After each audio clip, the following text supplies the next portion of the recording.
Welcome to the course Digital Transformation and Technological Innovation. So, we are into our second module, that is digital infrastructure. So, let us continue from where we left in the last session. So, next point that is related to operating system that we want to talk about is the influence in case of operating system, sphere of influence. So, earlier we had spoken about sphere of influence in general, for information technology. Now, we are talking in the context of a particular system software, that is operating system. So, there are three spheres of influence that we have spoken about: single user, work group, and enterprise. And different IT products, whether it's about hardware or software, they at times have to cater to these different spheres of influences, right. So, the same applies to operating system as well. So, let us look at when operating system is for a single user, right. So, user is more likely to use a PC in terms of laptop, desktop, or smartphones also, right. So, operating system for a single user. So, here the idea is that assisting single users in achieving personal productivity and quality at work. So, this point we had earlier also mentioned. Now, the difference is that the examples are now changing. We are talking about the operating system which are actually relevant for a single user case: Windows, Mac OS, Android, and Linux, right. So, if we use a PC or laptop or desktop, we are more likely to install or get it pre-installed. These are the operating system that we might get: Windows, Mac, Linux, and Android in case of smartphone or handheld devices. Now, if the sphere of influence is work group, then the idea is same, support work groups in achieving shared work objectives. Just like in the case of generic case of IT, similarly same applies to operating system, because we are talking about a high level thing in the sense sphere of influence, right. So, examples of operating system which are relevant for the work group kind of setting is Windows Server, Mac OS Server, Linux, and Unix. So, you can see what is the commonality from here. Windows, that was for the single user, now for the work group it is Windows Server, right. Mac OS, which was for the single user, right, for PC, laptop, smartphone, mainly PC and laptop, and now that is Mac OS Server, right. Now, in case of here, now in case of work group, this is Linux. So, here you see different versions of Linux can cater to both the single user influence or the work group kind of setting, right. And then Unix also we have added, right. So, this is second sphere of influence, that is work group. Now, let us move on to the next one, that is operating system for enterprise. So, third influence is sphere of influence is enterprise. So, now here the same point, facilitate interaction within and outside the enterprise. So, now operating system will also have to support the same thing, right. Now, the examples in terms of OS remain same, which is the Windows Server, that something that can cater to a work group, that means a number of people working in the team, number of members in the team. Same can be expanded in terms of operating system supporting, same can be expanded to all the employees of the enterprise, including other external stakeholders, right. So, Linux and Unix are also there. So, you see from the work group and to enterprise, you see same kind of thing, only Mac OS Server that we have not listed here, because these are more common in the enterprise context. In an enterprise setting, these are the servers which are more common. Within these, Linux and Unix are even more common for different use cases when it comes to enterprise context. In case of work group context, all these are quite common, right. In case of single user, it is Windows, Mac, and Android which are more common, and Linux is less common in comparison to these three. Moving on, another important aspect of operating system is that we understood that this is an example of a system software, right. So, earlier also we talked about that a system software can have hardware dependencies, right. So, its design could be influenced by or would be influenced by hardware architecture, the kind of CPU and other components are there, right. Same applies to operating system also, which is an example of system software. So, designed for a specific CPU and hardware class. That means you will have to make certain changes to operating system software or its code depending on the CPU or the hardware class, right. So, let us take an example to understand this better. So, Windows 7, 8, 10, now they are older versions of Microsoft's operating systems, Windows series. So, they used to have separate versions for 32-bit and 64-bit processor architectures. So, two processor architectures are quite common, one is 32-bit and another one is 64-bit processor architecture. What is the difference between these two, why we are having these two different processing architecture, that we will talk about, and what is the significance of this 32-bit and 64-bit, that also we will cover. But the main point here that we want to make, that earlier versions of Microsoft Windows, that is 7, 8, 10, they used to have both, they used to have their OS versions for both, supporting separate OS versions supporting both 32-bit and 64-bit processor architectures. Now, from Windows 11 onwards, now it is announced to be only 64-bit processor. That means 32-bit is being dropped. Similarly, earlier, especially in the 2000s, right, 16-bit operating system that were even older Microsoft Windows version, they were dropped in favor of 32-bit. Now 32-bit is getting dropped in favor of 64-bit. Now, what is the hardware limitation here? And then you will be able to clearly see that in case of system software, how the hardware dependency plays out in terms of implementing the code and the artifact. So, hardware limitation is that memory, that is RAM, above the 4 GB range could not be addressed by a 32-bit computers, right. So, if you want a more you want a higher memory in your PC, in your laptop or computing device, then 32-bit computers, 32-bit processor, they will not be, those processor will not be able to support that, right. And that is why if there are both kind of hardware available in the market, then the operating system companies, they will have to develop two versions of their system software, right. Same goes for other system software also. Now, let us understand more about this hardware limitation. So, now total addresses that can be there with in case of 32-bit computers is to the power 32. Like earlier we have discussed this, that there are two states that are there, 0 and 1, and total addresses that can be there in 32-bit computers, we can compute it like to the power 32. Earlier we have spoken about that there are two states that are supported by computers, 0 and 1. 2 is standing for that, and 32 places that are supported by this computer. So, that 2 to the power 32. So, bit and byte, that discussion we have already had, something similar kind of concept applies here. So, 2 to the power 32 addresses can be supported by 32-bit computers. So, how many addresses? So, how many bytes are there in this? 2 to the power 32 comes out to be this large number, which effectively can be translated back to 4 GB, right.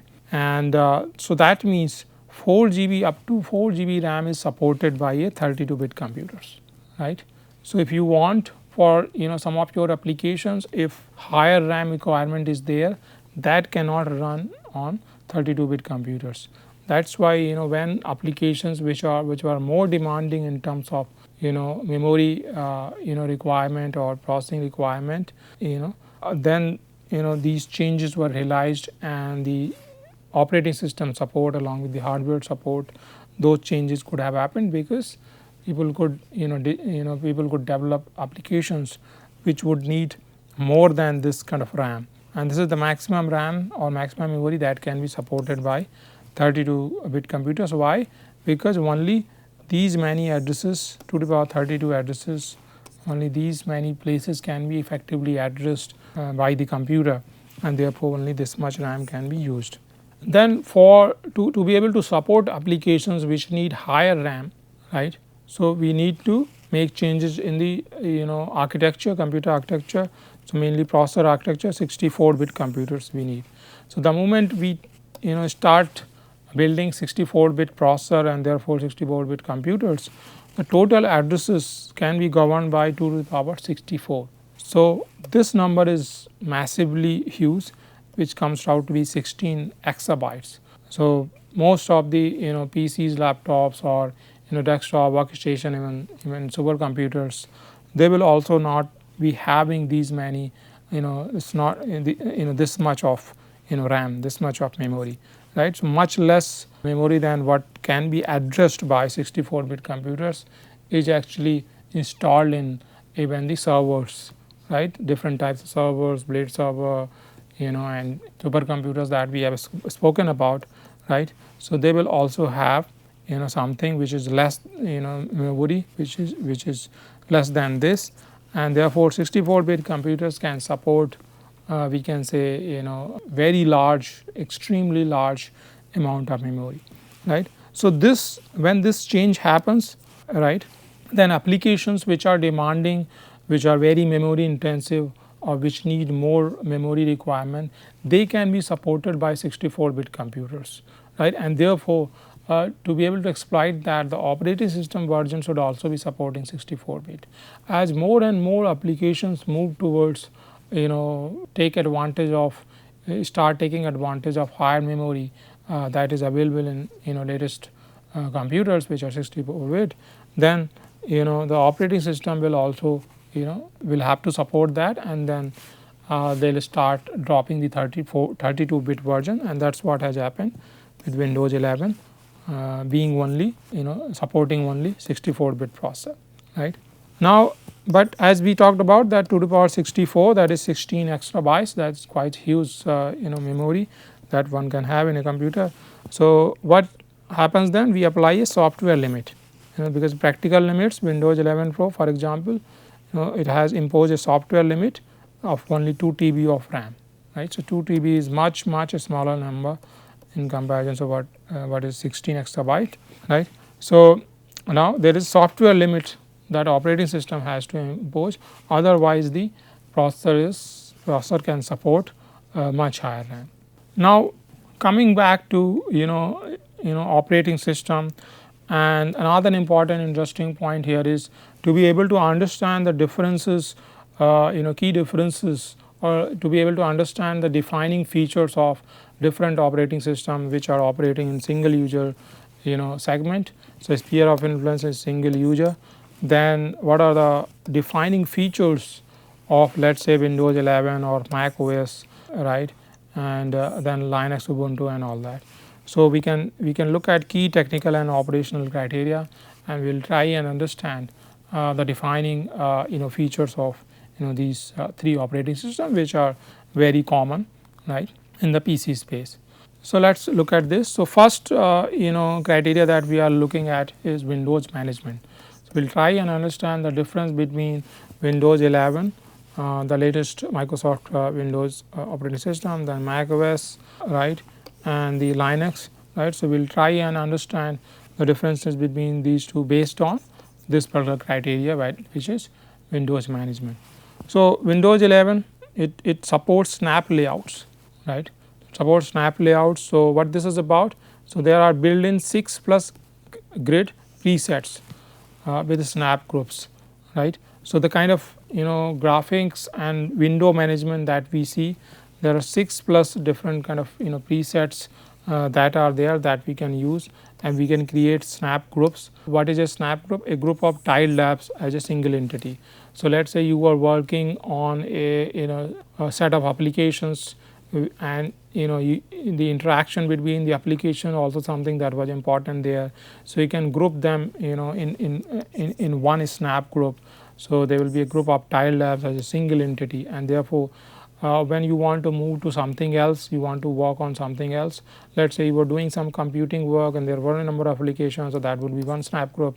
Then you move on to, let's say, email communication or other messaging and or social media, then that can be another snap group, right. So like that there can be 6 plus grid presets that are there, snap layouts that are supported by Windows 11.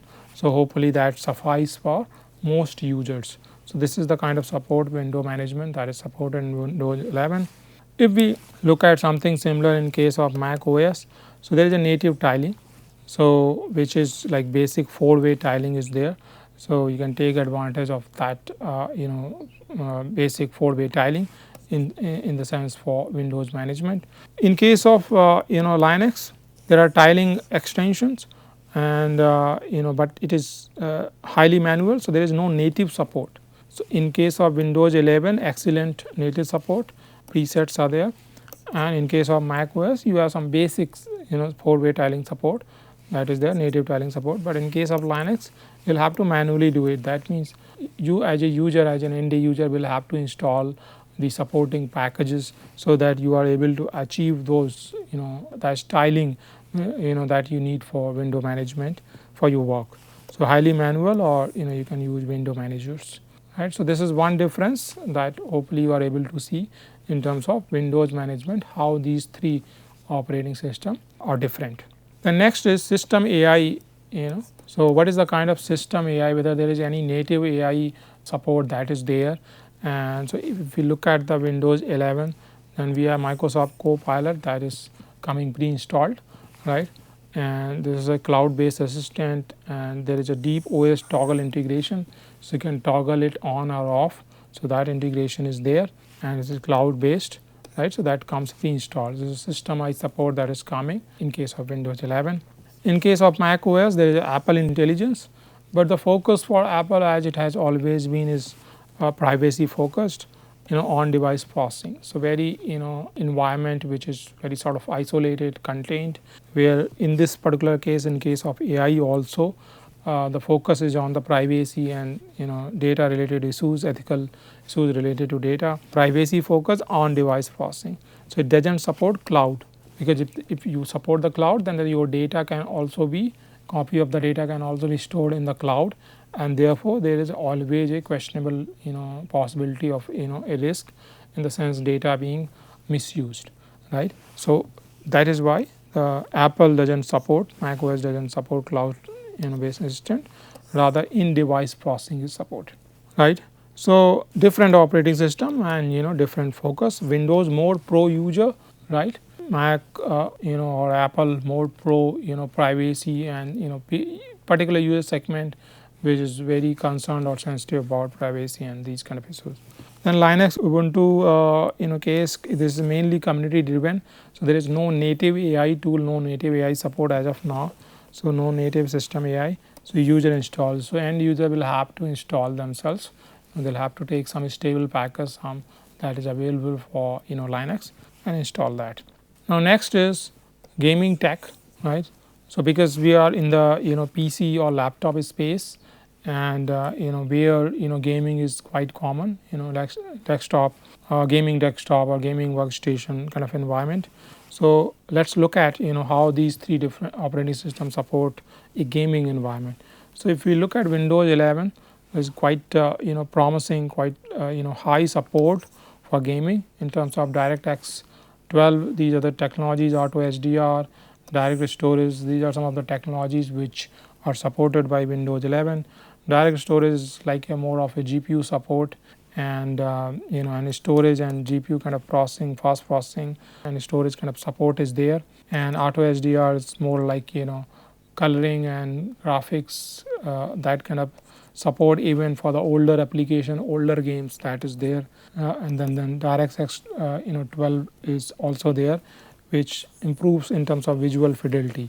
Auto HDR, color, and direct storage load times, because fast storage can be SSD and that kind of storage can be attached, and the GPU kind of processing can happen. So direct storage, Auto HDR, color, for especially for older games, DirectX 12, visual fidelity, the quality of graphics improves which is very important in case of gaming. So this is industry standard. So Windows 11 is in a way industry standard, highest compatibility also in terms of previous versions of game, and if you want to run them, right. So all in terms of industry, in terms of compatibility, or also there is a support.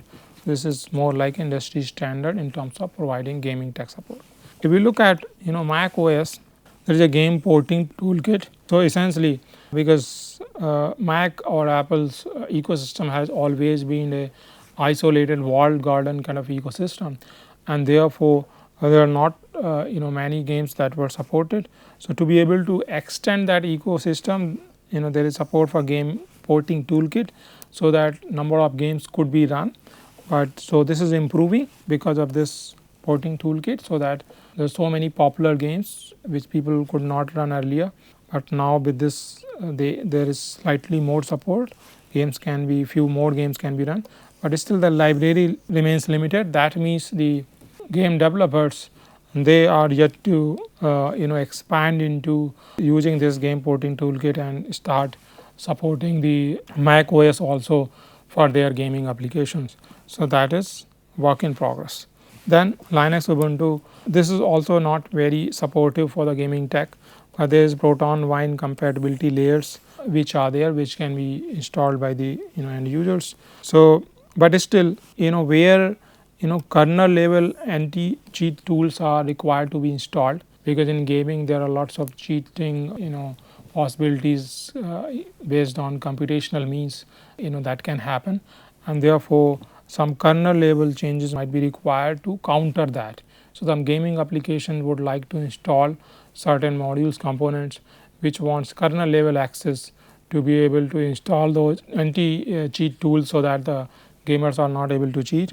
But Linux, because security conscious, it doesn't allow that kind of access to games, because it is not considered safe, and Linux is the main market segment is towards the enterprise work group, and where security is a major concern, right. So that support is not there. So we look at the gaming tech. So it is the Windows 11. So Windows, as it has always been pro mass users, and therefore in case of gaming also there is a much higher support that is given by Windows 11 operating system in comparison to Mac or Linux. Let's move on. Next is app ecosystem. So we look at app ecosystem. Windows 11 has widest range of legacy and enterprise software, because it has always been pro end user. So therefore lots of application developers over the years, they have developed so many applications, whether it is about single user case or work group or enterprise, whatever be the sphere of influence, right. So there are lots of such applications, and that app ecosystem is quite large, and therefore in this point also Windows 11 does much better. If we look at Mac OS, so this is more specialized, especially in the creative aspects. More specialized applications are supported, for example Final Cut, Logic Pro, which are considered to be the better products. So there is more support for creative and high end customers which are into arts, creativity, films, studios, right. So much better support for them, right. And they will also be privacy and conscious in terms of that their data is not misused. So that way also Apple supports them. So Apple is catering to that kind of segment, which is high end segment, more sensitive towards data and those issues, and they are more likely to be in creative industries also. A big chunk of them could be there because their work involves something where they want to protect their artwork, right. And therefore these creative suites are also supported by Mac. If we look at Linux, then there's basically open source focus, and there are package managers, and you will have to look at the kind of applications that you need, and if it is available there, you can get them and install them, right. Moving on, file management. So in terms of file management, how these three operating systems are different. So we look at Windows 11. Now File Explorer has tabs, and then so you can manage multiple tabs, and therefore multiple folders you can open and see the files and manage files, which gives some ease to the end users. Then Cloud First OneDrive, right. Cloud support is there, so you can always take backup or maybe keep your files there. So the one drive acts as another drive where you can manage your files and folder, and therefore you don't have to worry about the backup and all that, right. So that kind of support is there. If you look at the Mac, then there's Finder with tags and deep iCloud integration. So cloud support is here also, but more protected. Linux, so diverse file managers are there. These are few examples: Nautilus, Dolphin. So one has to, they might be pre-installed. So these are some of the options in case of Linux for file management. Moving on, customization. So what is the possibility of customization to these operating system? So operating system is a system software. So typically you won't look to customize it. You will see which version of the operating system is more suitable for your individual or work group or enterprise need. But still, if we have to compare Windows 11, there is some moderate customization that is possible in terms of themes, taskbar alignment. So that is basically for the look and feel part of it. And Mac OS, this low support for customization. So basically whatever you see, consistent rigid Apple aesthetic. So the Apple aesthetics are quite good, but then if you want to customize, then that support is lower. In case of Windows 11, much higher support, again being more pro mass users, right. In case of Linux, maximum support is there. You can change entire desktop environments. So in terms of that, the support is much higher in Linux. Moving on, privacy and data aspects. So how these operating systems are different from the privacy and data point of view, though previous discussion we have touched a bit on the privacy and data. So Windows 11 high telemetry, that means mandatory Microsoft account for home that you will have to create. And in case of Mac, strong support. So this is more like a walled garden level privacy protection. So in terms of privacy protection, they're much higher. In case of Windows 11, it is you have to create account, and then you will get access in terms of backup your data and all that. Linux, if you look at the support is ultimate, because you want no tracking, full user data sovereignty. So nobody would be tracking. Here in the case of Windows 11, the tracking is through, you will have to create account. So the tracking comes in.